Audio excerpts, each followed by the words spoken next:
And we are back for part three. Had to move it inside. Got a little rainy outside. And we left off talking about my sacred geometry diatribe that I was going through about the flower of life, Metatron's cube on my little necklace here. Check out Metatron's cube. It's really when you meditate on Metatron's cube, it opens up channels and understanding about what this is. And I want to show you guys. This is the seed of life here, the seven circles, six, the one circle in the center with the six interlocking circles creates the seed of life. And and then we've got the flower of life, Oh, which is that pattern displayed outward. You see it like that. You guys have seen this stuff. People do it in artwork all the time. It's in all kinds of like temples and ancient stuff, but it's just all the seeds of life interlocked together, and that pattern is weaved out into infinity, right? So man, wow. the reason I talk about this, and like Terrence Howard, the actor, Yeah. he's like He gets really deep these he's days. really deep guy. He gets into physics and this Yeah. kind of stuff, quantum physics and the fabric of reality and this kind of stuff. And this is just something I've kind of downloaded from doing this practice of sacred geometry and just kind of trying to understand like what's flowing out of me, like this knowledge, this ancient knowledge is Yeah. coming out of me, and I've been studying it. And this is something that you can Mhm. see when you're on psychedelics and also like when you're just waking up, like when your eyes are adjusting to the light. There's this fuzz in your eyes, and and if you really focus in, it's this pattern. It's the flower of life, right? It's you see this, and if you show people this pattern, people, oh, I recognize that. I don't know where from, but it's because it's literally in your brain. Like this is Mhm. like the flower of life is the fabric of reality. It's the pixels that reality is painted on. If you think of it as like a television screen, all these different pixels make up the picture that you see from a distance. But like if you get up close, there's pixels, right? And that's what the flower of life is. That's what this pattern is. It is Yeah. literally the fabric of the universe. And that's why I said earlier on the last part, like the circle is the creator, right? Like everything, the creator is creating in patterns of circles, and then the creation is creating in patterns of triangles. Like we're the creation. That's what the best we can do really is patterns of triangles. And it's just like symbolic of what this is, right? We're the recreation. We're making triangles. The creators coming from circles. As you see, you look out into that night sky, and all you see is fucking circles. Um, but this is the pixels of reality is the fabric. And like another way you could see it is I do everyone used to probably do this as a kid, right? You close your eyes and you push your eyes, right? You push in your eyes a little bit, not like too hard, but then you start seeing patterns, right? I've seen circles. Yeah, and what it is if you hold it long enough, you're gonna start seeing patterns. And what those patterns are, if you really make it out, it's the flower of life. It's what it is because your eyes are seeing in those pixels. Your eyes are taking in that frequency, which is the little tiny pixels and the shapes and stuff. Because like I was talking about Metatron's cube, like all the platonic solids can be found within Metatron's cube. This is the generator, right? We are a generator, but the Metatron's cube is the generator of reality. Like all of the shapes come out of it. Like it's deep, man. It might be kind of hard to explain for some people and it's hard to understand, but that like I'm there. it's like look into quantum physics, look into like even Mhm. like Terrence Howard like explains this. He carries around like a sheet with the flower of life for his and whenever he's speaking in public about this, like to show people like look, this is the ancient secrets right here. And now those ancient secrets are pouring out of my body through my hand into paintings. And it's really humbling at times when I look at some of this stuff, like this one here, this one right here.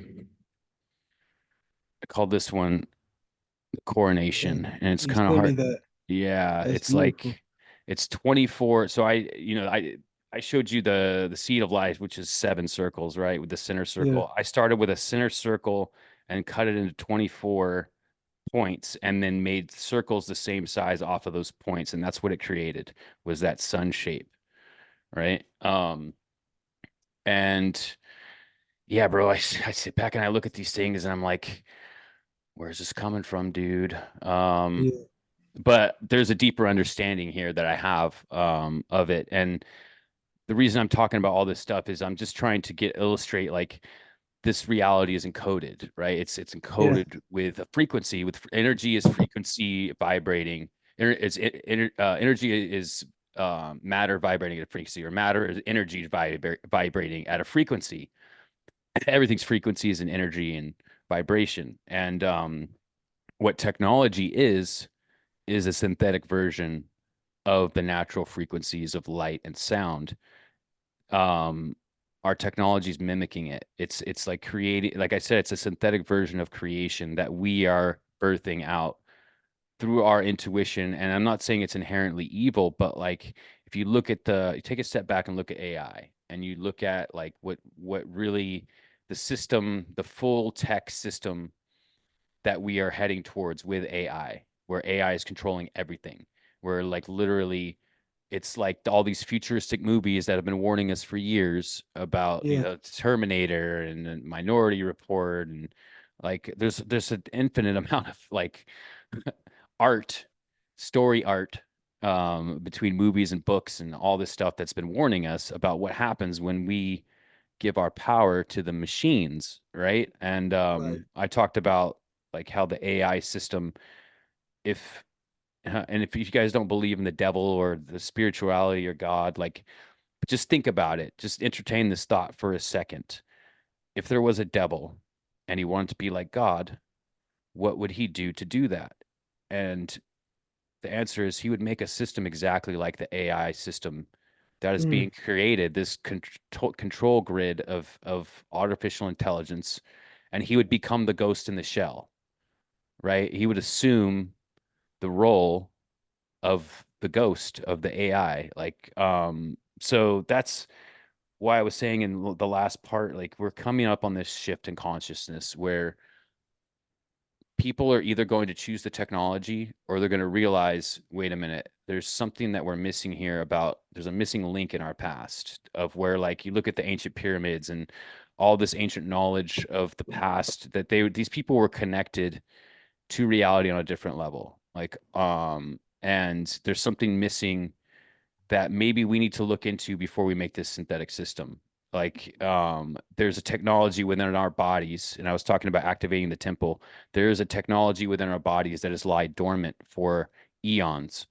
And it's in the story of the Anunnaki, where they created a slave race to mine their gold for them. It's in the story of Adam and Eve, where the serpent tempted Adam and Eve to eat the fruit and it changed them, right? And that's the state of degradation I was speaking of too. Like we're in this state of degradation where we're deactivated to our true potential. And what I want to illustrate with my life purpose, whatever I'm doing, because I'm on this fucking level now where like everything I'm doing is just, not to be egoic about it, but spectacular. Like my wrestling has never been better. My art is coming out incredible. I'm like thinking on a level that I've never have before, and it's all due to this, I believe, this spiritual awakening that I've had of my true potential and my authentic self. And I feel like we've been kept in this state of degradation where we never pursue this. We never pursue what our full potential is. We always just give up on ourselves and just jump on a hamster wheel and run a 9 to 5 job for our whole lives for 65 years. And then we retire, and then we're too tired to do anything about it. And then we just relent and die. It's just this bleak Yeah. system that is like, this is not what we were meant for, right? There's something Yeah. missing here that has been lost to history. And I feel like we're at this great awakening stage in humanity where we're going to be offered a choice. It's going to be evolve spiritually, or you could take this synthetic step of evolution and upload your consciousness to a machine and give away your humanity. Like that's the Right. choice. That's the choice we're going to be given. So that was a long tangent, stretching over 2 parts, but I really wanted to It's dive in good. deep. I really wanted to dive in deep to that because I feel like this is one of the things I've been called to do with my spiritual knowledge and awakening, is like point to this, like, look at this is what's happening right now, and we all feel it. I know we all feel it. Like it's deep in our gut that there's something coming, that we are born into a time period Mm. where there is this colossal shift happening in consciousness, and we're all going to be given a choice. And what I want to do is, I know what my choice is going to be, but I want to at least raise awareness enough about this technology within our bodies that's lie dormant, um, that can be awakened through spirituality. It's the path of Christ. It's ingrained in all these mystic traditions, all these religions. It's all pointing to this third eye, awakening, oneness, the Christ consciousness. There's all these different names for it in all these different cultures. And um it's been swept under the rug, and we've been kept in this state of degradation and low-key slavery, where we're all toiling our whole lives on this hamster wheel for somebody else up there on the pyramid, top of the pyramid. And I think it's time that we finally woke up and said, you know what, let's tear this fucking power pyramid down and look into what we're really capable of as a species. Because as we're going to get into it further with you and the horticulture, that I want to step into that, and this maybe could be a good segue. Like, we can do it different, and I think it's time that we really looked at the alternative to this, to giving our lives over to the machine. So I've taken a lot of the stage for a good amount of time here. I want to give it back to you, Stefan, and let's talk a little bit more about your background and what you're studying right now with horticulture and plants and stuff like that. Yeah, man. So this is amazing. Like, actually, I'm connecting more with the spiritual word out of the gospel. How it relates to a lot of the things that they were doing. The curse that was actually put on Adam, the curse that was put on women as well. But all that ties into a lot of stuff that I'm doing. Um, to say to say a little bit, literally the form of when you're germinating and things like that, you're watching roots grow. Like you study what these things are. You study like how they absorb nutrition. You study how like all this happened through like the soil. How they're searching for light in the soil. Like how they reach out for light, or tubers and plants like that. How they continue to grow, giant grasses, bamboos, and things. How they absorb rhizomes. Like it's amazing to me, and I think that's how the neurological brain works. If you notice, there was a lot of things about Spider-Man kept coming out, these past few years. And it's all about this web and this metaverse and all this type of stuff like that. Like you got Madam Web came out, and a lot of people didn't like that. But yeah, if you pay close attention, they're all talking about like the elevation of mind. What I'm saying? These different dimensions of where the mind goes, different levels of, the the uh the flower of life, man. What I'm saying? Like you look at one petal, it's different from the other petal, what I'm saying? It's different from the other, but it makes up life, and so staying on that propagation, propagating these plants and, actually having a relationship with them, talking to them, showing them love, watering them, understanding how they speak, what I'm saying? Understanding the plant within itself, the name of the plant, like really talking to it, understanding like what is your true name, what I'm saying? Like sometimes you have things come to your mind when you're in that greenhouse or outside in the field and you're working, man, and you just begin to get this connection.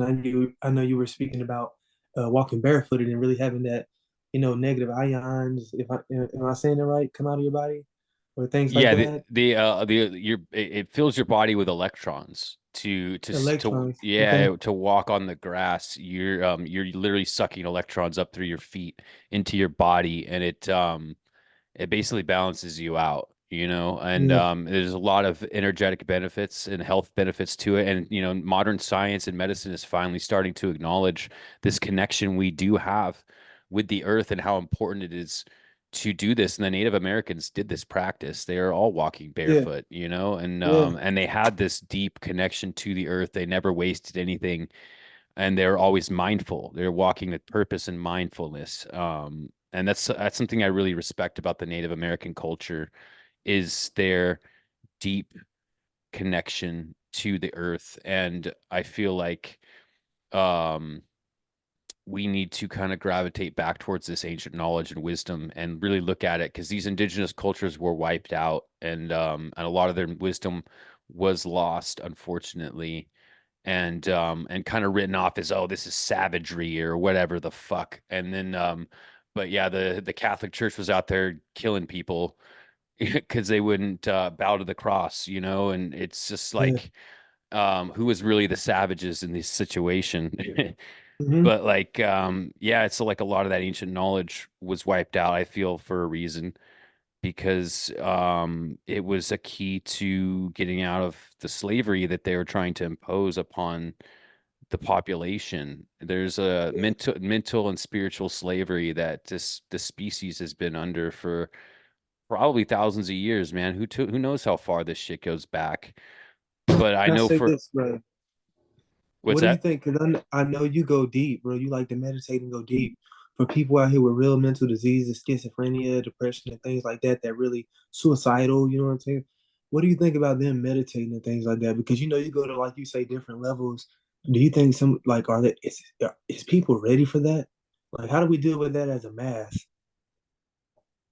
This is a really good question, dude. That's a really, really good Mm. question. I think it's probably a case by case individual basis. I feel like before I started getting into the really deep stuff, like the stuff I just sent you, Because that'll and drive a person with mental illness crazy. yeah, I think Learning about that somebody type of stuff. if somebody already doesn't have a very good grasp on reality, I don't think it's really wise to go to different dimensions. I think you need to get a pretty firm grasp on yourself.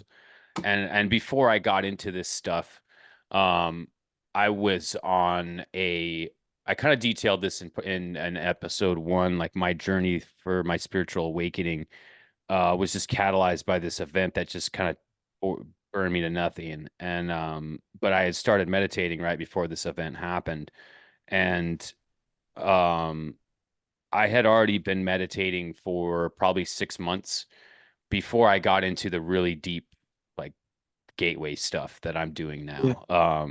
The astral projection and really like I go outside space and time, brother. It's really like kind of mind-boggling to me. Sometimes when I come out of these states and just like, what did I just see? Where did I just go? It's really awesome. But Journal it. You yeah, journal some of this stuff down. I it's kind of internalized. It's really coming out in the art, dude. Like that's really I'm I see these really complex geometric patterns. I see like you know what a toroidal field is? It's like Talk to me. it's like basically kind of like a cone of energy that like swirls around you. It looks kind of like a grid, but it's like a grid of light and An aura. it's like an aura, an auric field, I guess you could say, but it's kind of like a grid. I don't you've probably seen it. It's really hard to explain though, but it's like a Uh-uh. grid. I It want to look it up basically almost. it's it comes up out of your head and goes circles cycles around you and goes up into your feet. So it basically creates this kind of cone around you of energy and then I go into these like tunnels of light that are like slowly ascending up different levels, and then I come out at the highest level, bro. It's almost like, have you seen Spaceballs, the movie No, I've Spaceballs? heard it. I've heard of it. So there's this there's this part where they go to hyperspeed, right? They go to hyperspeed and they go there's like ridiculous speed and then ludicrous speed, and ludicrous speed is like plaid. I think it's like it goes to this like multicolored, like it's like that's kind of what it's like, I guess. Yeah. Ludicrous speed. Yeah. I get into ludicrous speed and go to beyond space and time. But it helped like it's very visual. It's like visualization is key to meditation, in my opinion, because a lot of people are like, oh, I can't meditate because my mind doesn't stop. I can't stop my thoughts. But once you structure your visual world from your third eye, you focus on the third eye when you close your eyes, you know, like if I open my eyelids and I'm looking That up at shit, my third eye, right? I'm kind of looking like yeah, an it just Undertaker. looked funny. It looks like the Undertaker or something, right? Hmm. But that's what I'm focusing on. I'm turning my eyes up and focusing on my third eye, and then starting the visualization. The visualization is really um just trying to visualize the energy, and then the energy swirling around me. But once I got like this program that I sent you, that you check it out. It kind of helps you structure that visualization so that you can once you it's called a resonant tuning bubble or something like that is what they call it in the program. But what it really does is it blocks out thoughts. Like thoughts will still come in, right? But they don't germinate. They're like seeds that just bounce off. And I think Eckhart Tolle talked about this when he's talking about meditating, is like thoughts are seeds. And if you let the seed grow, then it'll keep going and going and going. This is the problem people have, is they let the seed, the thought is not coming from us. The thought's coming from the field.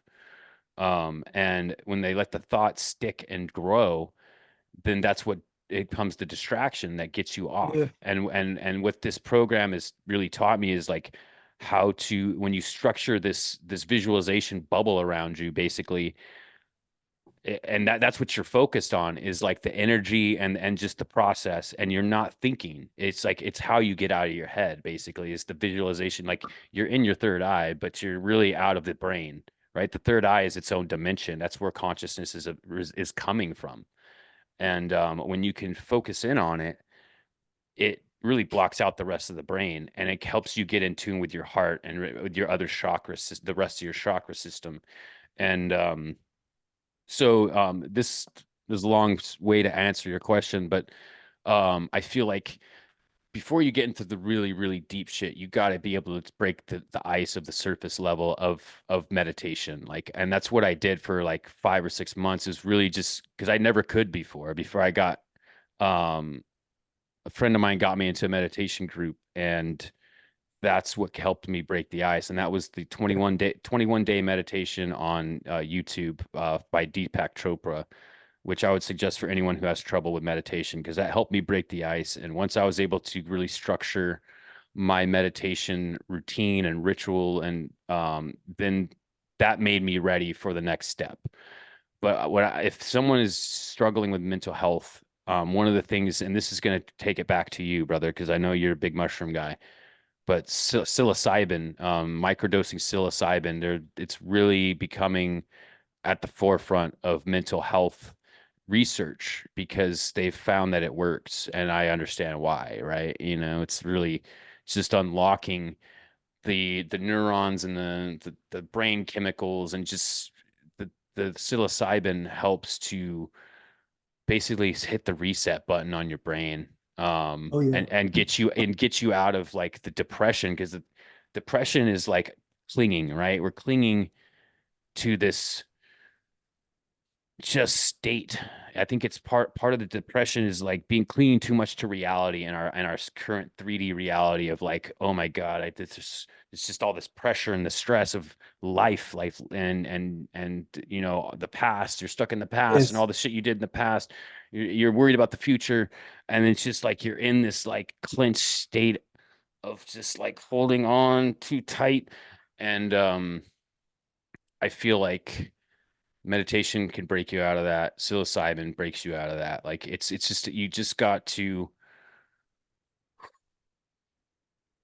take a breath, and it really helps to meditation is just, I feel everybody should be doing it. I think it would benefit society greatly if everybody was able to develop some kind of meditation routine, even if it was like 5 minutes a day. But as far as the next level stuff, I think you need to kind of, it's like going through grade school, right? You don't want to give a kindergartner a calculus book. So you got to get out of kindergarten, and maybe at least get to middle school before you even pick up the calculus book. yeah, Um, but I think it'd be tremendously beneficial for the mental health of society to get more into meditation. It would be crucial, I think. yeah. You notice how like you got the Society of China, like in different places. They wake up early in the morning, bro, and they have like 200, 300 people come. and they just all be meditating, stretching, and doing certain yoga moves and stuff together, like as a society. And I said 300. I could be like downplaying, like it could be way more than that. But I used to watch a lot of Anthony Bourdain. I used to watch a lot of Bizarre Foods. I used to watch. I still watch a lot of this guy named Sonny on YouTube, Mark Twain. But they all be going over, you know, these places and experiencing their culture, man. And you realize like, wow, this is why people call America obese because we have more convenience than a lot of people, man. Like even if not so, people love like where they at. They love just getting out, walking, no matter how cold it be. They just walk. They don't mind going, in these places. But I understand rural areas. I understand different stuff. But like, get outside and like really experience. You know what I'm saying? Like life. Like we haven't really had a chance to like experience life. Like TV is not life. You're watching somebody else's life. You know what I'm saying? Like radio isn't life. You know what I'm saying? You're listening to somebody else's song. Like what song is playing in your heart? Like what beat are you walking to? Like just to throw it out there. No, I full wholeheartedly agree, and I think Americans we're so distracted, right? And Yeah, we're so stuck, especially in Los Angeles, in this concrete jungle. And I made this Instagram post a couple weeks ago because I go to the park and I do my thing. I walk on the grass, yeah, I touch the trees, and a lot of people look at me and I could feel their energy. They think I'm fucking weird, right? Like yeah, not to like overplay my abilities, but I can read fucking people's minds at this point. I read energy. I read the field, and I can feel them. I can feel yeah, their inner snickers. Oh, look at this fucking weirdo touching trees. What a hippie. And yeah, it's funny to me because like you're there for the same reason I'm there. You're there to get away from the concrete jungle, right? You're there to be with the nature and to smell the trees and see the animals, the little squirrels that are hanging out. And you're there the same reason I am, but you're laughing at me because I'm taking it a step further. You're still walking on the concrete path that's been paved for you through the park. You're walking on it with your rubber shoes and you're trying to connect to the nature, but you're not. And I'm connecting to it on a level that you can not fathom. And you're laughing at me.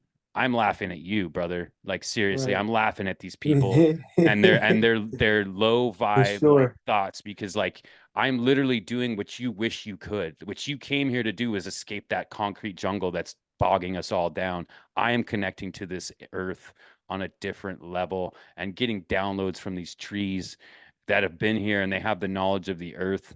I'm touching this grass and it feels wonderful on my feet and you're there with your rubber shoes and you're disconnected, still walking on Right. the still stuck to the concrete, still walking in the you're still stuck to the matrix. You can't leave the fucking Come matrix. on. Even when you're trying to escape the matrix, you're still in it, walking with your Come on. fucking rubber shoes on the concrete. So that's our dilemma, right? Is people don't want to look stupid. Oh, I don't want to do that. I'm gonna look like an idiot. And it's like, no, like literally you're in the idiot frequency and I am beyond it. And you don't want to look stupid because the masses think that it's silly to connect to nature. The masses think it's Yeah. that God is a fucking spaghetti monster in the sky and that he's not real. And it's like, brother, if you just took a little bit of awareness and acknowledgement of what's Yeah. around you. Like that's why atheists kill me, bro. Because it's like, oh, there's no evidence of God, bro. Go look at a fucking leaf. Seriously, go look at a fucking leaf. Go watch a fucking squirrel for an hour. Go follow a bird around as it flies around and it lives its magical fucking life. Like you tell me there's not a creator to this? It just came from nothing. You just haven't gone deep enough, dude, and you're scared. You're fucking scared. And it's That's what I be fucking saying. and it's sad and it's cowardly. So like go But we deep. pray for them. I We do. pray for them to I understand. do, man. And I just Yeah. don't I maybe it's just because I've always felt connected in some way. I told you I came up through the Lutheran church, so I always had a spiritual a really spiritual grandma that like kind of raised me in a lot of ways. And so I was always in tune with it to a certain degree, but like there's always something in the church life that I just never I felt like there was something missing and I felt like there was a voice telling me come this way, and I Yeah. finally feel like I'm in that place where like I'm plugged into it and it's speaking to me and it's like speaking through me in a lot of ways. Mm. So anyway, we're almost coming to the end of this. You want to keep going for a part four, or you want to wrap it up and maybe do it another time? It's up to you. Oh, we can do it tomorrow. I got school. I do got to go to horticulture class in the We don't morning. got to do it tomorrow. I want to keep that's one of the things Yeah, I want you to be one of the regulars. I want to have a set of regulars. You're love definitely it, one brother. of them. And if you have anybody that you know that wants to come on and be a part of this, Love um, it. I definitely want to utilize this connection we have because there's something we could probably do a whole podcast beyond talking to strangers and do something else. Yeah, But I want to have you as a regular, as like one of my panel of strangers of people that I've connected to through this podcast. And I have a couple of the people on deck love it. that are going to be all that as well. So let's just wrap it up. We'll get in deeper into other stuff on the next time I have you on. I just want to kind of plug the sponsor real quick. Sponsor is Alchemistic Apparel, which consequently is also me. I run Alchemistic Apparel. I put my art on t-shirts. This is called Divine Mirror right here. You can find it at alchemisticapparel.com. I also have Talking to Strangers t-shirts available on alchemisticapparel.com. You can get those now. They are available for your purchase if you feel so inclined. You can find me at Instagram at I am the Alchemistic. I'll put all my handles for all my social media below in the description. If you guys are interested in following me at different platforms, I am the Alchemistic on Instagram, Alchemystic Productions on TikTok. Stefan, it's been a real pleasure, man. I'm glad I got to talk to you Yes, sir. specifically with all the to kind of address the James situation and that Yeah. because we both are very, you know, close to him, and it was something that hurt both of our hearts. So it was felt good to kind of address that here with you. It felt very appropriate. So thank you so much, man. Thank you for all your time and for dealing with having to do it twice because I'm dumb and didn't record Oh it the no, it's first all time. good.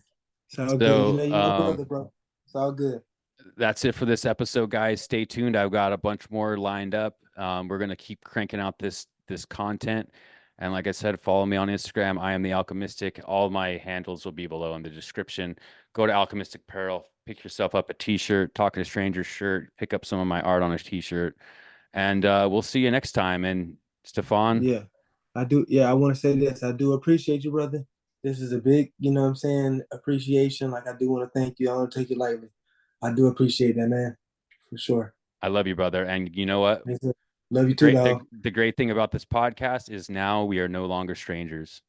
Nope. And we never will For be sure. again. I love you, man. For sure. I love you, dog. Till For next time. sure.